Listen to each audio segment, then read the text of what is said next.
આણંદ શહેરમાં કાયદો અને વ્યવસ્થા સામે સવાલ ઊભો કરતી ગંભીર ઘટના આવી સામે। સોશિયલ મીડિયા પત્રકારને પોલીસની ઓળખ આપીને માર મારવામાં આવ્યો। આણંદના એપીસી સર્કલ પાસે સાંજે ખાનગી કારમાં સવાર શખ્સે સોશિયલ મીડિયા પત્રકાર મનન હિંગુની ગાડી આંતરી। તે શખ્સે પોતે પોલીસ હોવાની ખોટી ઓળખ આપીને મનનભાઈની કાર ચેક કરી। ગાડીમાંથી કશું વાંધાજનક ન મળતા પત્રકારે તે શખ્સનું પોલીસનું આઈડી કાર્ડ માંગ્યું, ત્યારે તે ભડક્યો। તેને મનનભાઈ સાથે ઝપાઝપી કરી, શર્ટ ફાડી નાખ્યો અને છાતીના ભાગે ફેટ મારીને ઈજા પહોંચાડી।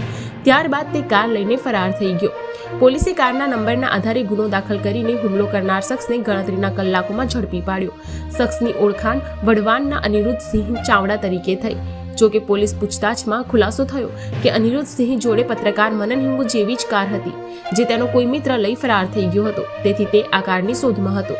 સંયોગે તે સમયે જ રસ્તા પરથી મનન હિંગુ પણ ગાડી લઈને પસાર થયો હતો, જેથી તે ગાડી પોતાની હોવાની અનિરુદ્ધસિંહને શંકા થઈ હતી। તેણે ઓવરટેક કરી મનનની કારને રોકીને પોલીસ હોવાનું જણાવી કાર ચેક કરી હતી।